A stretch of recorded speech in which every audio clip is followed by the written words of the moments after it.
Now this segment is broken up into a few parts.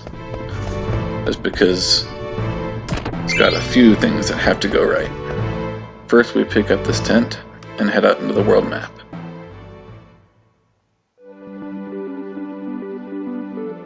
I like to use the chocobo tracks here to guide me to make sure that I've moved the camera over just the right amount. If you go over that kind of curve in the chocobo tracks, then you know you turned the camera just the right amount so you can get to Coos Marsh. Now we go to Coos Marsh to pick up Quina. Picking up Quina in this one is optional, unless you're doing a perfect game in which it's required for two reasons. One is because Quina is the only one who can disable the black mages in the first Type A battle so that you don't get experience. And the other is that without Quina you can't get 2 treasures in Clara. So we make this little stop in Coos Marsh to pick up Quina.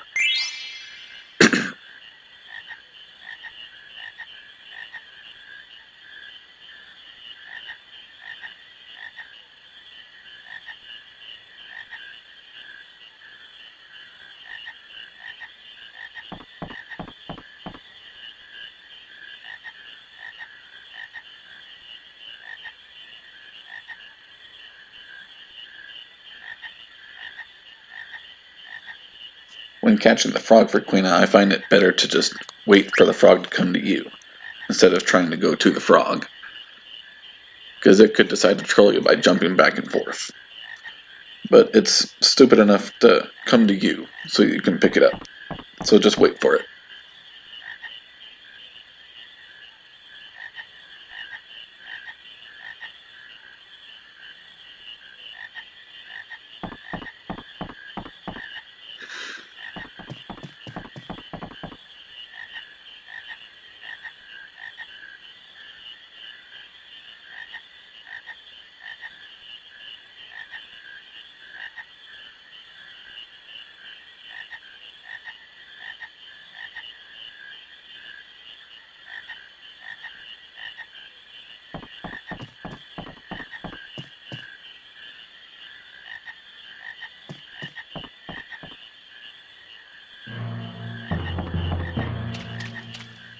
Now I equip everybody. You'll notice that I gave Quina the headgear. This is why I bought the headgear, so Quina can wear it now. You'll see why in the next fight. And then I also took the yellow scarves off of Zidane and Vivi after Optimize gave it to them. This is because it's important that Zidane and Vivi have no more than 22 and 14 strength respectively, so that they can do the correct amounts of damage. Now the Excalibur 2 Perfect Game Guide tells you at this point to go to Gizmo's Grotto and fight the Type A's, but I like to change things around. This will make things faster overall. Instead, I'm heading straight over this way to go fight some Mandragoras.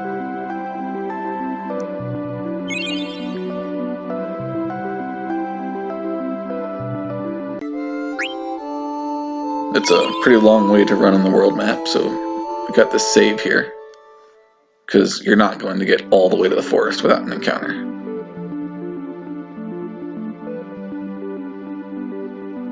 Now this forest here is where we can encounter Mandragora.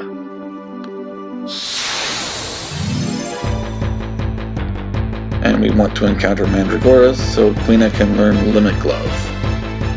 We're already over here and we have Quina, so we might as well, because this spell is insanely powerful for the early game.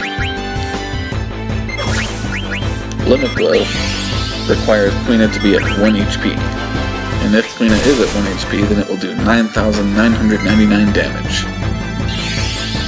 So in this fight, I'm preparing to learn Limit Glove and use it. I have Vivi cast Fire and Freya attack to get the Mandragora within eatable range, and then Quina learns Limit Glove. And you notice that I've had Zidane and Vivi attack Quina. If Zidane does 68 damage and VV does 21 damage, that will get Quina to 1 HP. Zidane has a 1 in 3 chance of doing the right damage, and Zidane and VV is a 50-50. So overall, it's a 1 in 6 chance of getting Quina to the right exact amount of HP.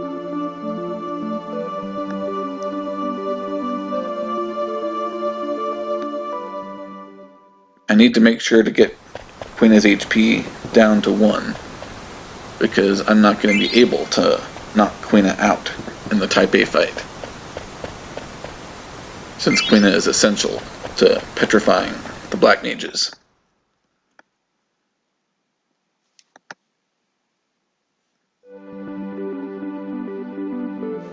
And having the cotton robe and headgear brings Quina's defense to 12, which is the perfect amount for allowing Zidane and VV to do the correct amounts of damage.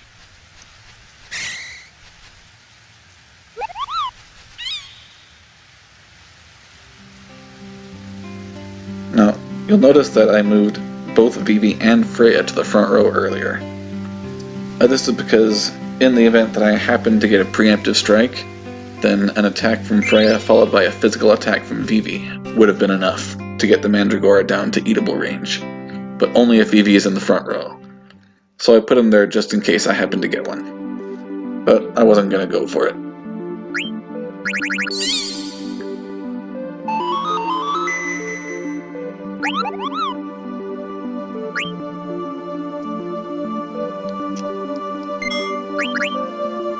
And so now I'm prepared to start my Chocobo Hot and Cold games.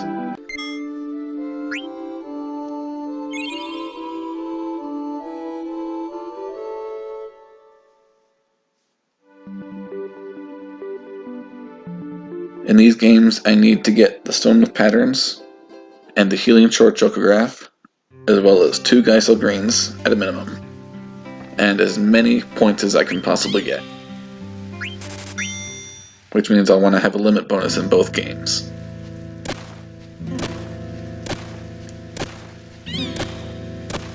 I'm going to wait until later to go over the details of Chocobo Hot and Cold, because I'll have a lot more time to go over that later, when I'm actually going for the Robe of Lords. But for now, I just want these 2 Chocographs, so that I can come back after getting the Reef upgrade, since it'll be a lot easier to get high-scoring games with that upgrade, since Choco pecks faster.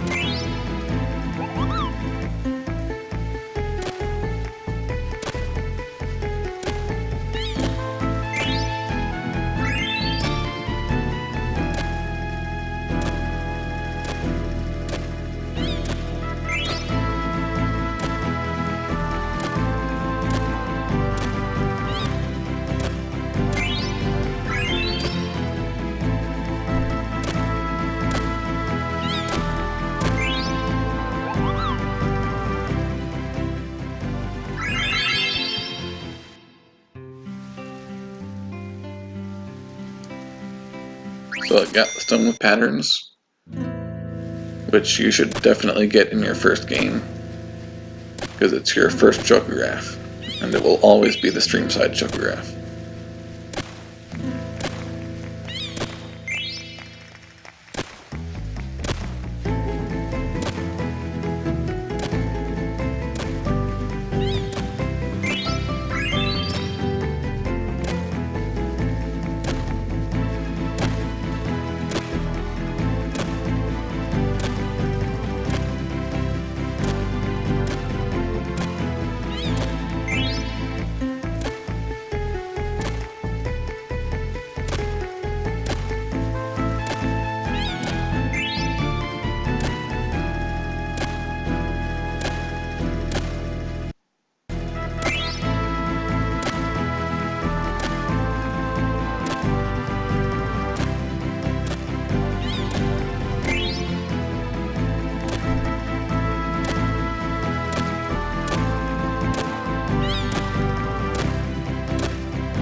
And here's the other Chocograph I need.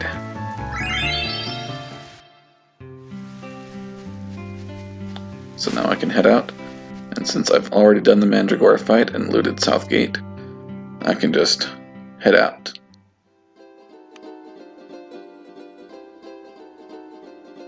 On the way, I get the stream site chocograph, and while I was in the menu, I was able to check that I did get the right second chocograph, which is Healing Shore. That's the one that'll get me the reef upgrade. And I'll go ahead and dig up the stream site chocograph now, so that I can have the Germanus boots.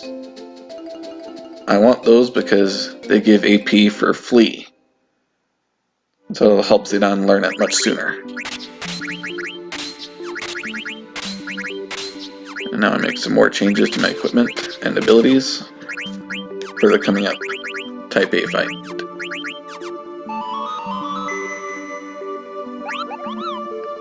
And as long as I was doing that, I went ahead and set Millionaire on Quina, because why not? Get a few extra 100 gil in the Gizmolik fight coming up afterwards.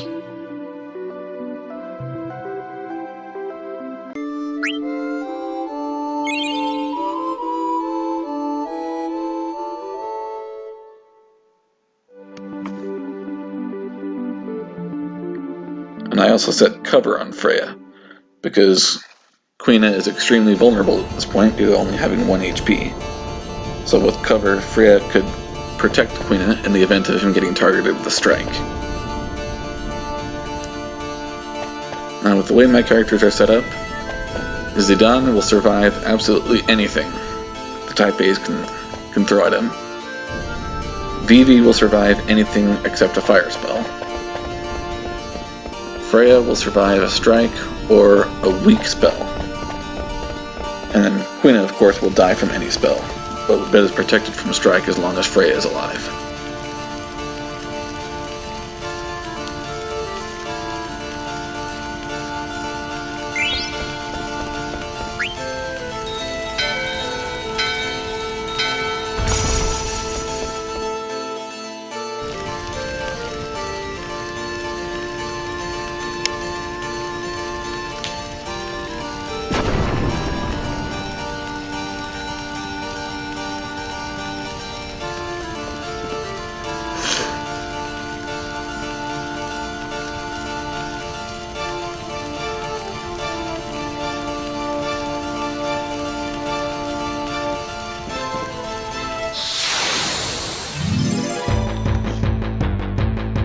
So now we have the Type A battle.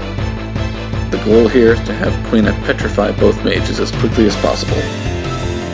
Each time Quina attacks, she has a 10% chance of inflicting the petrify status, as long as she's equipping the needle fork and has add status activated. Now, ideally, you would have Quina petrify a black mage with each attack and end the fight in 2 rounds. But having 2 successful petrify attempts in a row has a chance of only 1%. And on top of that, we need to make sure Quina survives. So I didn't want to go for that.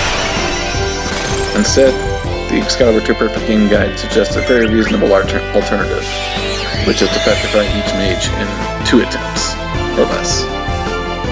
And that's what I do here.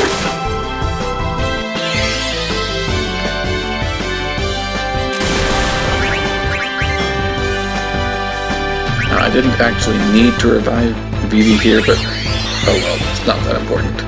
Just a few seconds lost. And done.